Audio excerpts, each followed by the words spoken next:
चीज वो हमें बताना चाह रहे हैं कि जोर हुआ है लेकिन अग्नि जोर हुए हैं। ये फायर है जो आग लगी हुई है, ये रानियां वगैरह बैठी हुई है, ऐसी जगह लगाया है जो आज अपन देख पा रहे हैं। नहीं उस समय इस राज पैलेस के लिए जो राशन की व्यवस्था रखते थे इमरजेंसी के लिए, वो यहाँ रखा जाता था। ये डबल छत बना हुआ है। लड़का चंदन, जिनको उदय सिंह जी के कपड़े पहना के यहीं लेटाया गया, वो दासी पुत्र यहाँ पे आता है और बोलता है कि पन्ना राजकुमार उदय सिंह कहाँ है। तो वो इशारा करती कि उदय सिंह ये लेट रहा है। तो एक माँ के सामने वो तलवार से वार करता है, उस लड़के के दो टुकड़े कर देता है। तो ये स्ट्रक्चर जो आप देख रहे हैं, इसमें जड़ी बूटियां डाल के उनको कूट के उसका लिक्विड बनाया जाता था। और ये रास्ते का यूज करके हमारे यहाँ की रानी जो महारानी थी, वो भगवान शिव की पूजा के लिए गौमुख कुंड जाती है, जहाँ हम पहुंच चुके हैं। जो इस राज पैलेस के हमारे वेपन बनाते थे, तलवार, भाले, कटार, एक वेपन बनाने का कार्य इस क्षेत्र में हुआ करता था। तो हेलो दोस्तों, कैसे आप सभी लोग? उम्मीद करता हूँ बहुत अच्छे होंगे। और फिर से स्वागत है हमारे चैनल अनुज कोप से। जी हाँ दोस्तों, बात करते हैं नए वीडियो के एक नए अंदाज में। तो फाइनली जैसा कि आप सभी को पता है, मैं भी मौजूद हूँ राजस्थान के चित्तौड़गढ़ में। और आज हम आप लोग को इस वीडियो में घुमाने वाले हैं चित्तौड़गढ़ का किला। जी हाँ दोस्तों, जिसे चित्तौड़गढ़ फोर्ट, चित्तौड़गढ़ दुर्ग के नाम से भी जाना जाता है। आप सभी को बता दें, ये चित्तौड़गढ़ जो किला है, ये भारत का सबसे पुराना और भारत का सबसे बड़ा किला माना जाता है। जी हाँ दोस्तों, करीब 700 एकड़ में ये फैला हुआ किला किला करीब 180 मीटर ऊंची पहाड़ी पर ये बना हुआ है।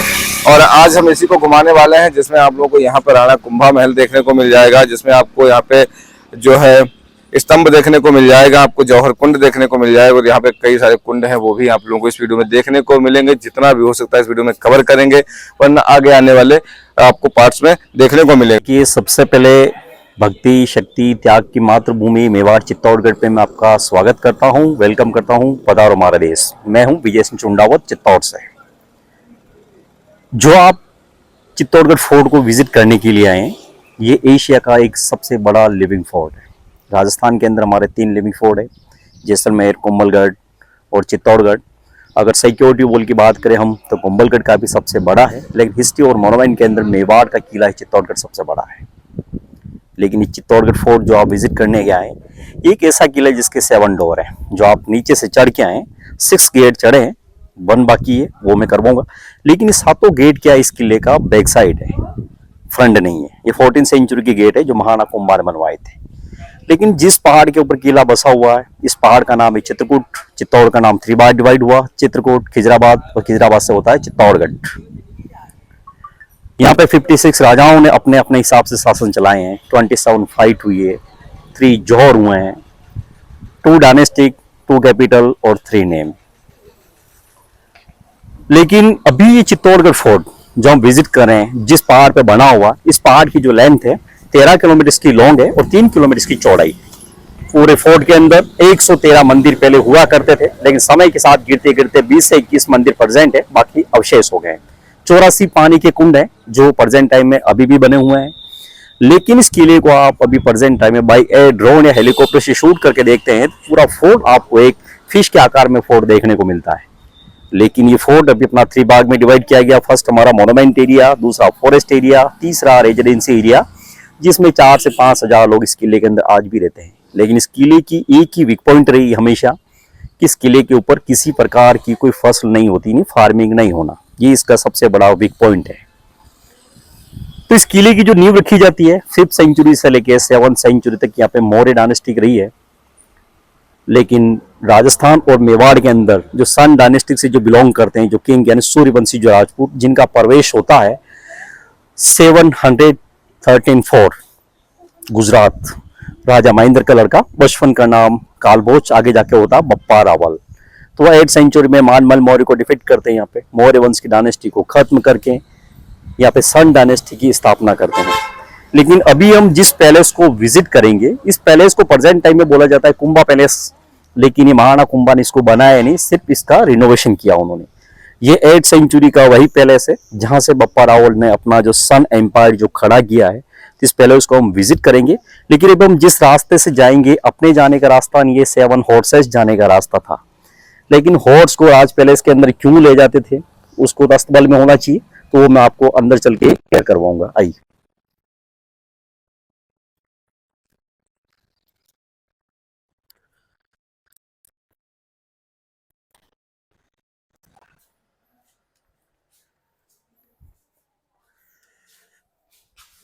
देखिए आप जहां हम खड़े हैं, तो मैंने बताया था आपको सन एम्पायर जो बप्पा रावल ने यहीं से खड़ा किया। तो 8th सेंचुरी के अंदर उन्होंने अपने शासनकाल के दौरान ऐसे फोर्ट भी बनवाए, पैलेस भी बनवाए, टेम्पल भी बनवाए और वाटर टैंक भी बनवाए।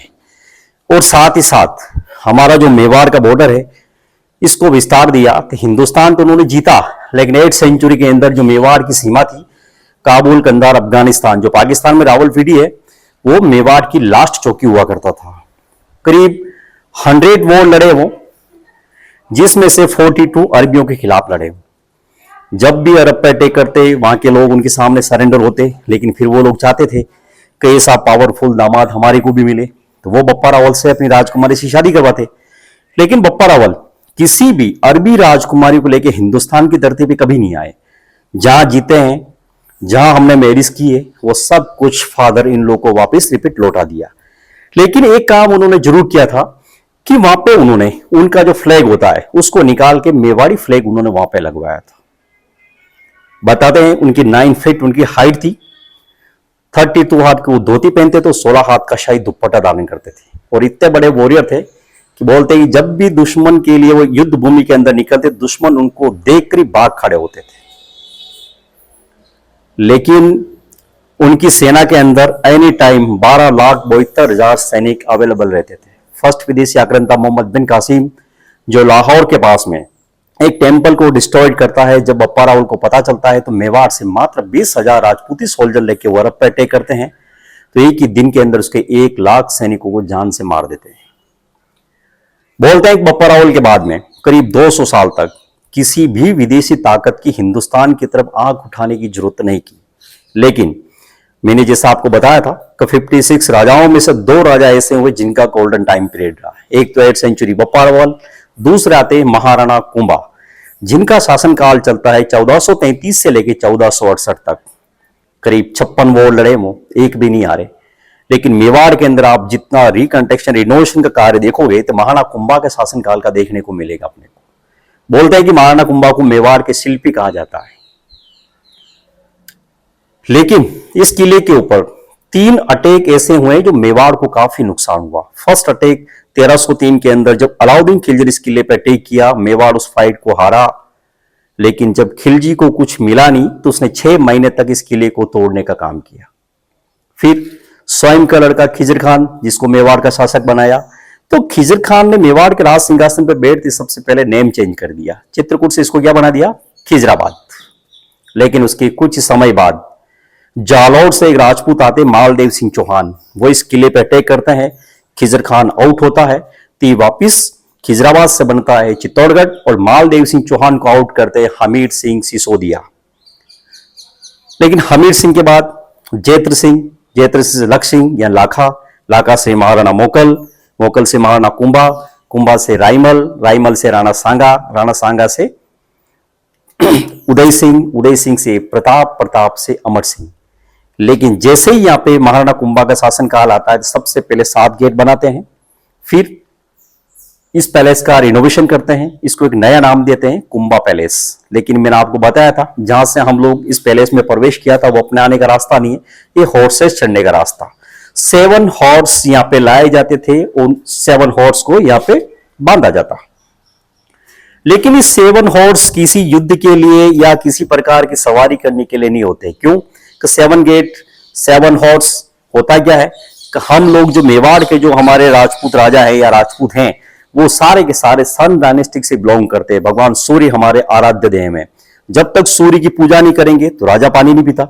लेकिन बारिश और सर्दी का एक ऐसा मौसम होता है कि फॉग की वजह से सूर्य के दर्शन नहीं होते, उसके लिए बोलते हैं कि उन्होंने रास्ता निकाला 1.25 मन यानी 50 केजी का एक सोने का सूर्य बनवा के उसको यहां रखा, जिसको बोलते हैं सूर्य गोखड़ा, ये वाला। लेकिन ये सूर्य गोखड़ा अभी ये प्रेजेंट टाइम में यहाँ पे जो सोने का सूर्य था ये सिटी पैलेस के अंदर है। 1559 के अंदर जब उदय सिंह जी ने कैपिटल चेंज की तो वो अपने साथ उदयपुर ले गए, जो आज भी सिटी पैलेस में लगा हुआ है, सोने का ही लगा हुआ है। लेकिन जब यहाँ भगवान सूर्य की पूजा करते हम, यहाँ पे एक रथ हुआ करता था, 7 घोड़ों को रथ के अंदर लगा के भगवान सूर्य के सामने खड़ा किया जाता, फिर उनकी पूजा की जाती। लेकिन उसके बाद रथ के अंदर किसी प्रकार की कोई सवारी नहीं, सिर्फ उसका जो सारथी वो इस किले का एक राउंड करता है, जो अपन बोलते हैं ना परिक्रमा, तो परिक्रमा होती थी। तो ये आपका सूर्य गोखड़ा है, ये अस्तबल है, वो हॉर्सेस चढ़ने की जगह है। और ये जो आपके सामने जो दिख रहा है, ये क्या है? नगाड़ खाना, जहां बड़े बड़े नगाड़े बजते थे। बजते कब? भगवान सूर्य की पूजा करेंगे तब, या हमें युद्ध की घोषणा करनी होगी तब, या हमारे गेस्ट आएंगे तब, या हमें प्रजा को कोई संदेश देना होगा तब। लेकिन अकबर 1561 की वॉर के बाद इस नगाड़े को उठा के ले गया, जो आज भी अजमेर दरगाह शरीफ में रखा हुआ है। अच्छा, वो वाला है जी। लेकिन अभी अपना पूरा जो ये पैलेस है, दो भाग में डिवाइड किया गया हमारा। ये लेडीज पार्ट है, जहां विंडोज लग रहे हैं, पर्दे लगते थे, रानियां बेसिकली बाहर नहीं आती थी। और ये वाला हमारा है जेंट्स पार्ट। लेकिन अपन अगर इधर से हॉर्सेस लाते हैं तो फिर राजा कहां से आते हैं? राजा के लिए भी गेट होना चाहिए। उनके लिए जो गेट है त्रिपुलिया गेट जिसको बोलते हैं, ब्रह्मा विष्णु महेश का गेट, जो 3 सेक्शन में बटा हुआ है, वो मैं आपको आगे से विजिट करवाता हूं। आइए। तो अपने बिल्कुल सामने इस पैलेस का मेन डोर, जो राजाओं के समय आना और जाना इस गेट से होता था, जिसको बोलते हैं त्रिपोलिया गेट। ये 3 सेक्शन में बटा हुआ है, फर्स्ट, सेकंड और थर्ड। इसको बोला जाता है कि ब्रह्मा विष्णु महेश का गेट। लेकिन आप ठीक इसके ऊपर जो देखोगे, गुम्बज बने हुए हैं डोम से, तो ये क्या है? ये हिंदू आर्किटेक्ट नहीं है, ये इस्लामिक आर्किटेक्ट है। गुम्बद, क्योंकि हिंदू आर्किटेक्ट के अंदर गुम्बद बनाते हैं, क्या करते हैं? हम कमल का फ्लावर लगाते हैं, या कलश लगाते हैं, या शिखर बनाते हैं। लेकिन अलाउद्दीन खिजर खान इस किले को तोड़ के इस्लाम में कन्वर्ट करना चाह रहा था। तो देखने से साफ जाहिर होता है कि इस्लामिक कल्चर है ये वाला। और ये ठीक के नीचे आपको जो बिल्डिंग दिख रही है ये वाली, ये उस समय की हमारी न्यायपालिका हुआ करती थी। अगर कोई अपराधी अपराध करता है तो प्रजा उस गेट से सामने ग्राउंड में एंटर होती, यहाँ पे पूरा मंत्रिमंडल लगता, या उसके क्राइम का फैसला किया जाता था। तो यहां जाने के लिए जो हमारा रास्ता था, तो ये रास्ता जो आप देखोगे, ये वाला, ये रास्ता एक तो जाता है सीधा सूर्य गोखड़ा, जहां भगवान सूर्य की पूजा होती है, वहां के लिए। और यही से ठीक राइट की तरफ ये गेट खुलता है, जो सीधा अपना खुलता है न्यायपालिका की तरफ। आइए, अब अंदर चलेंगे अपन पैलेस के लिए। अच्छा, तो जो मेन गेट वो है यहाँ कुंभा महल में आने के जी, वो मेन गेट है।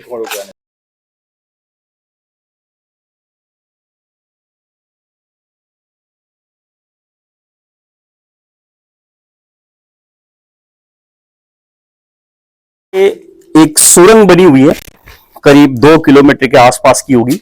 लेकिन इस सुरंग बनाने का जो रीजन ऐसा नहीं है कि कोई किले से बाहर जा रही है, ये किले के अंदर ही एग्जिट होती है। अब बनाया क्यों था कि जयपुर या जोधपुर के जो भी राजा लोग हुए हैं, तो उन लोगों ने अपना आपको, किसी ने राजा माना है, किसी महाराजा ने महाराजा माना है। लेकिन हमारे मेवाड़ के जो राजपूती राजा थे, तो वो अपने आप को राजा नहीं मानते थे। ये किसको मानते हैं? भगवान एकलिंगनाथ को, यानी शिव। तो बेसिकली शिव भक्त हैं। तो इसी रास्ते का यूज करके हमारे यहाँ की रानी, जो महारानी थी, वो भगवान शिव की पूजा के लिए गौमुख कुंड जाती है, जहां एक लेक बना हुआ है और पत्थर की गाय का फेस बना हुआ है, जहां से नेचुरल पानी डाउन हो रहा है और नीचे भगवान शिव विराजमान है। लेकिन वहां पे साइंस भी अपने आप में दम तोड़ती है कि वो पानी आखिर आता कहां से है, आज तक कोई नहीं जानता। और इतना नेचुरल है कि आपका मिनरल वाटर डिफेक्टिव हो सकता है, लेकिन वो पानी डिफेक्टिव नहीं है, जहां मैं आपको लेके चलूंगा। तो ये पूजा करने के लिए रास्ता रिपीट, आने के लिए रास्ता वापस। मंदिरों को जाने के लिए या कुंड? कुंड, वहां मंदिर है भगवान शिव गौमुख। अच्छा, तो ये ठीक आपके सामने जो हमारे यहाँ की रानी थी, जिनका रेजिडेंसी है, पहले यही उनका निवास स्थान हुआ करता था। लेकिन आप इस कंडीशन में जो ये फोर्ट देख रहे हो ना, तो हिंदुस्तान के अंदर 2 रियासतें ऐसी है जो काफी इसी दौर के अंदर है। एक तो मेवाड़, दूसरा महाराष्ट्र, जहां पे महाराज छत्रपति शिवाजी ने काफी संघर्ष किए हैं। तो उनके किले भी इसी दौर के अंदर हैं। और मेवाड़, यहाँ काफी युद्ध हुए हैं, ये किले इसी दौर के अंदर है। क्योंकि मेवाड़ के राजपूतों ने सिर्फ अपने 3 बंदों के सामने अपने सर को झुकाया है, बाकी कहीं नहीं झुकाया। वो 3 बंदे कौन है? एक तो हमारे स्वयं के फादर मदर, दूसरे भगवान एकलिंगनाथ, तीसरे हमारे गुरु। इसके अलावा किसी के सामने किसी प्रकार का कोई समझौता नहीं, और स्वाभिमान से तो कतई नहीं। इसलिए मेवाड़ के अंदर बोलते हैं कि पानी महंगा और खून सस्ता है। अब जयपुर वगैरह क्या है, ये मुगलों के अधीन रही हुई रियासतें हैं, तो जयपुर वगैरह पे कभी अटैक हुआ ही नहीं है। तो वो आज लग्जरी स्पॉट है, लेकिन मेवाड़ डिस्टॉर्ड है। लेकिन इस चीज को हमारे यहाँ जो फॉरेनर वगैरह भी आते हैं, वो चीज वो लोग अपना आप एक फीलिंग करते हैं, वो खुद हमें बोलते हैं कि beautiful city of the Jaipur, history is the very bad. Mewar के लिए बोलते हैं destroyed part the Mewar, history I am the proud. वो नमन करते हैं इन दीवारों के ऊपर, यहां से मिट्टी ले जाते हैं। तो आज हमें भी फक्र होता है कि हमारे वंशजों ने किसी के सामने अपने आप को सरेंडर नहीं किया है, भले ही उनकी रियासत पे चली गई। इसीलिए हमेशा सर काटे हैं दुश्मनों के, लेकिन किसी की आदिनता स्वीकार नहीं की। तो आप अंदर विजिट करके आइए पैलेस को। तो ये स्ट्रक्चर जो आप देख रहे हैं, इसमें जड़ी बूटियां डाल के उनको कूट के उसका लिक्विड बनाया जाता था। और ये पीछे ठीक हमारे ड्रेसिंग रूम है, उनका यहाँ पे फर्स्ट एड किया जाता है, वो जगह है आराम करना जी। और ये उस समय के पुराने दौर के वॉशरूम वगैरह हैं जी, पुराने दौर के हैं।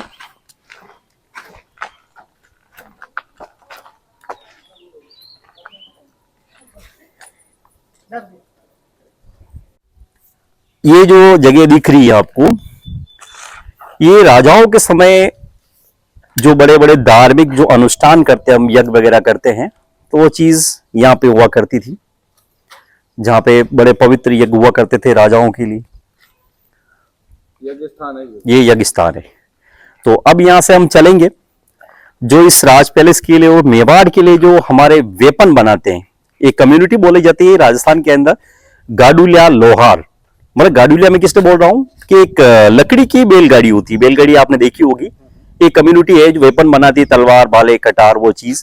तो उन लोगों ने भी कसम ली हुई है कि जब तक हम राजाओं के साथ में मिलकर इस चित्तौड़गढ़ फोर्ट को जीतेंगे नहीं, स्थायी अपना रेजिडेंसी नहीं बनाएंगे, रात को दीपक नहीं जलाएंगे, बेड पे नहीं सोएंगे, और कुएं से पानी निकालने वाला रस्सा नहीं खरीदेंगे। लेकिन वो वेपन कहाँ बनाते और कैसे बनाते, वो मैं आपको वहां चल के विजिट करवाता हूँ। आइए। तो हम पहुंच चुके हैं, जो इस राज पैलेस के हमारे वेपन बनाते थे, तलवार, भाले, कटार। एक वेपन बनाने का कार्य इस क्षेत्र में हुआ करता था। जैसा मैंने बताया है कि समुदाय जो है वेपन बनाता, उसको बोलते हैं गाडुलिया लोहार हमारे यहाँ पे। तो ये जो आपको नीचे दिख रहा है, इसको बोला जाता है एरन। ये वही जगह है जहां पे गर्म लोहा डाल के इसके ऊपर कुटाई करके उसको फिर शेप दिया जाता था। लेकिन आज भी मेवाड़ के अंदर हर 6 अप्रैल को वो समुदाय अपने साथ एक बहुत बड़ा जुलूस लाते हैं, इसकी पूजा करके जाते हैं आज भी। और हर साल होता है, हर 6 अप्रैल को यहाँ पूजा की जाती है, बहुत बड़ा जुलूस आता है। फिर उनका एक फंक्शन होता है यहाँ पे, जहाँ पे वो अपने समुदाय के प्रति जो भी अपनी रखते हैं, वो सुधार के लिए क्या हमें करना है, क्या नहीं करना, वो सारी डिस्कस चलती है। अच्छा, आज भी लोग इसकी पूजा करते हैं। हाँ, लोहार आज भी इसी तरीके का यूज भी करते हैं। बिल्कुल करते हैं। ये यहाँ पे क्या होता था? यहाँ पे जो मैंने आपको बताया था, ये तो बैनर लगा हुआ, जैसे मैंने आपको बताया था ना, उन लोगों ने अपनी प्रतिज्ञा ली थी कि घर बना के नहीं रहेंगे, बेड पे नहीं सोएंगे, कुएं से पानी निकालने वाला रस्सा नहीं खरीदेंगे, दीपक नहीं जलाएंगे। अच्छा, ये पूरा वही एरिया ये एरिया है वेपन बनाने का अपना पूरा।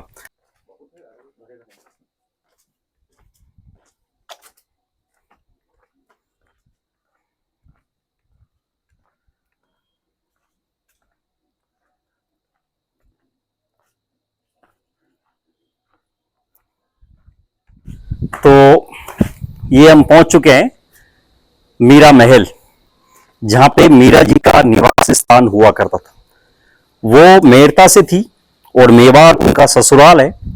राणा सांगा के लड़के भोजराज से उनकी शादी हुई थी।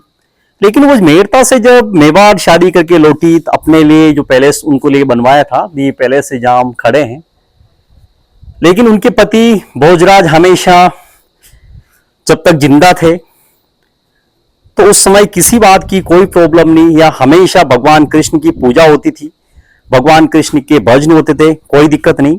लेकिन भोजराज जी की डेथ के बाद भोजराज जी का एक छोटा भाई होता है विक्रमादित्य सिंह, जो मीरा जी से कहता है कि हम लोग बाबी माँ, हम लोग राज परिवार से हैं, और हम लोगों को शोभा नहीं देता है कि हम लोग किसी साधु महात्माओं के बीच बैठ के भजन करें, जो अच्छी बात नहीं है, आपको नहीं करने हैं। आपको करने हैं तो आप अकेले करें, लेकिन साधु महात्मा यहाँ नहीं आएंगे। काफी समझाया मीरा जी को, लेकिन मीरा जी ने उनकी बात नहीं मानी। तो फिर उन्होंने उनके ऊपर अत्याचार करने स्टार्ट किए। अत्याचार क्या कहें अपन, यही कह सकते हैं कि उनको एक तरह से टॉर्चर करना स्टार्ट किया था। लेकिन ज्यादा मीरा जी परेशान हुई तो मीरा जी ने इस महल को छोड़ दिया। यहां से छोड़ के वो ठीक जाती है, वो सामने जो आपको टेम्पल दिख रहा है मीरा टेम्पल, वहां जाने के बाद जब वो साधु महात्माओं के बीच बैठ के भजन करती थी तो विक्रमादित्य ने देखा कि भाभी माँ को इतने प्यार से समझा रहे हैं, ये समझ नहीं रही है, इनकी वजह से कहीं अपना राज परिवार बदनाम ना हो जाए, तो एक ही ऑप्शन है कि इनको जान से मार देते हैं। लेकिन बड़े भाई की मिसेस एक मातुल्य होती, उसको तलवार से नहीं मारा जाता है। उनके वीक पॉइंट लिए कि हमेशा भगवान कृष्ण की पूजा करके जो प्रसाद चढ़ाती है दूध से बनी हुई खीर, जिसमें उन्होंने पॉइजन मिला दिया ताकि ये भगवान को चढ़ाएगी, ग्रहण करेगी, स्वयं में डेथ हो जाएगी। लेकिन मीरा जी ने उस मंदिर के अंदर भगवान कृष्ण का उच्चारण किया, विष वाला प्रसाद भगवान को चढ़ा के बच्चा वो ग्रहण किया तो विष उनके लिए अमृत बन चुका, उनकी डेथ नहीं हुई। फिर दूसरा चांस लिया कि हमेशा भगवान कृष्ण की पूजा करके जो पुष्प अर्पित करती हैं तो एक फूलों के पैकेट के अंदर सर्प को बिठा दिया ताकि जैसे ही मीरा जी फूल उठाएगी सर्प काट लेगा। लेकिन उस मंदिर के अंदर मीरा जी ने जैसे उस पैकेट में हाथ डाला तो सर्प एक फूलों का हार बन गया। लेकिन बाद में मीरा जी ने देखा हर रोज के झगड़े से अच्छा है कि मेवाड़ ही छोड़ देते हैं। अपने साथ जो भगवान कृष्ण की जो प्रतिमा लेके आई थी उस प्रतिमा को यहाँ पे गले लगाया और यहीं से पैदल चल पड़ी। लेकिन बताते हैं कि उस समय वो माइंड से इतनी डिस्टर्ब हो चुकी थी कि उनको नहीं पता कि मैं किसी रास्ते पे चल रही हूँ या कहीं नदी में गिरने वाली हूँ। तो जैसे ही पानी में गिरने वाले होती है तो मीरा जी को पीछे से पकड़ के कोई पीछे खींचता है। जब वो पलट के देखती है तो भगवान कृष्ण और स्वयं खड़े होते हैं।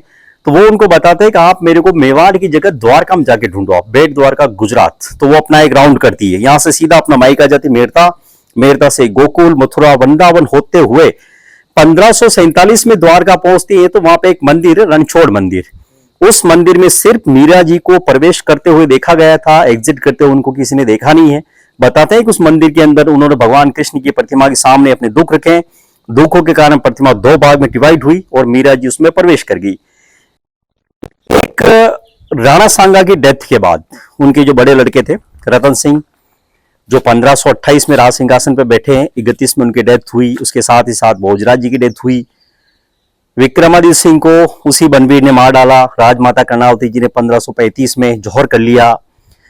तो बचपन में उदय सिंह जी जब अनाथ हो चुके तो उनकी जो देखभाल करती थी पन्ना दाई, एक गुर्जर समुदाय की लेडी थी। लेकिन एक दासी पुत्र था बनवीर सिंह, वो चाहता था कि कैसे भी करके महाराणा उदय सिंह को जान से मार के मेवाड़ के राज सिंहासन पर मैं बैठ जाऊं। ये षड्यंत्र उसने बनवाया। तब पन्ना दाई को पता चला कि ये बनवीर सिंह जो दासी पुत्र है राजकुमार को मार देना चाह रहा है। तो उन्होंने अपने विश्वास पात्र सोल्जर के जरिए उदय सिंह जी को यहाँ पे कुंभलगढ़ में शिफ्ट करवा दिया। स्वयं का लड़का चंदन, जिनको उदय सिंह जी के कपड़े पहना के यहीं लेटाया गया, वो दासी पुत्र यहाँ पे आता है और बोलता है कि पन्ना राजकुमार उदय सिंह कहाँ है। तो वो इशारा करती कि उदय सिंह ये लेट रहा है। तो एक माँ के सामने वो तलवार से वार करता है, उस लड़के के 2 टुकड़े कर देता है यहीं पे।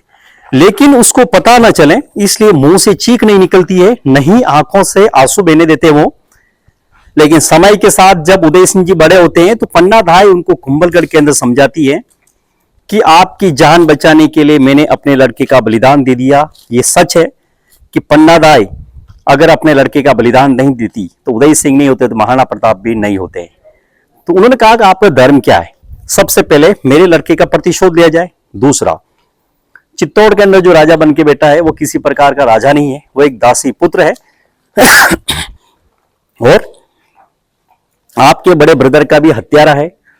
तो जब उदय सिंह जी ने इस किले पे अटैक करने की योजना बनाई तो बनवीर सिंह को पता चला, तो उसने कहा वाकई गलती तो अपने से हुई है कि अपन ने उस समय उदय सिंह को नहीं मारा, पन्ना दाई के लड़के को मार दिया। अगर वाकई उस समय उदय सिंह को मार देते तो आज ये कई सालों के बाद ये समस्या आके वापस खड़ी नहीं होती। लेकिन अब क्या करें, उदय सिंह बड़ा हो चुका है, राजपूती कम्युनिटी उसके साथ बहुत ज्यादा है। उदय सिंह डेफिनेटली इस किले पर अटैक करेगा, लेकिन सोतेला भाई है, पांव पकड़ेंगे जान बख्श देगा। लेकिन इस किले को अपन 2 भाग में इसको डिवाइड कर देते हैं और इस प्रकार की दीवार बनाई कि 25% का हिस्सा हम उदय सिंह को देंगे, वो शासन चलाएगा, और 75 पे अपन चलाएंगे। लेकिन ऐसा नहीं हुआ। 1537 में इस किले पे अटैक होता है उदय सिंह जी का। बनवीर बुरी तरह परास्त होता है तो उसको यहां से खदेड़ के हमेशा के लिए महाराष्ट्र भगा दिया जाता है, नागपुर, जहां उसकी 1540 में उसकी डेथ हो जाती है। कभी बाहर निकलेंगे हम तो सबसे पहले अन्नपूर्णा जी के मंदिर के दर्शन करेंगे जो फूड स्टोरेज हुआ करता था। फिर बनवीर सिंह का पार्टीशन वॉल, नवलखा भंडार और चूना बनाने का प्लांट, इसको देख के हम नेक्स्ट पॉइंट चलेंगे। फिर उस समय इस राज पैलेस के लिए जो राशन की व्यवस्था रखते थे इमरजेंसी के लिए, वो यहाँ रखा जाता था। ये डबल छत बना हुआ है। वो अन्नपूर्णा देवी जी की सामने प्रतिमा लगी हुई है जो बहुत ही प्राचीन है। इसमें भी कोई जाता है तो रास्ता तो है ही नहीं है, लेकिन दीवार को पकड़ के कोई जाता है, पत्थर पकड़ के जो आगे की तरफ से जाया जाता है, जो रिस्की है। हाँ जी, इधर से है ना,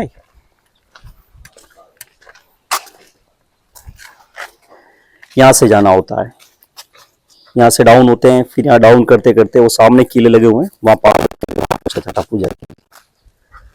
ये एक जोहर का व्यू है अपने आप में, क्योंकि राजस्थान में दो प्रकार के जोर हुए हैं। 1301 में हुआ था रणथंभौर के अंदर, जो फर्स्ट जोर हुआ था जलजोर, जहां वहां के शासक थे हमीर देव चौहान, जिनकी वाइफ रंग देवी ने कुछ महिलाओं के साथ में पानी में कूद के जान दी। खिलजी इतना गंदा था, कुंडेट बूढ़ियों को बाहर निकलवाया, उनसे छेड़खानी की थी। लेकिन मेवाड़ के अंदर ऐसा नहीं हुआ। मेवाड़ के अंदर अग्नि जोर हुए हैं।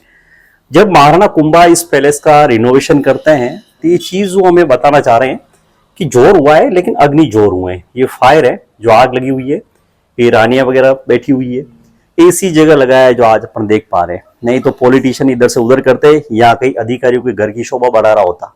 लेकिन अभी कोई इसको निकालने की कोशिश करेगा, पैलेस नीचे आ जाएगा। पूरा वेट डाला हुआ है इसके ऊपर। ये 7 पिलर जो मैंने आपको बताया हॉर्सेस बांधने की जगह है। तो राउंड करने का उद्देश्य ये था कि दुश्मन को कंफ्यूज किया जाए। ये वाली, लेकिन इसके अंदर 2 रूम बने हुए हैं, जिसमें 9 लाख सोने के सिक्के रखे जाते प्रजा की भलाई के लिए।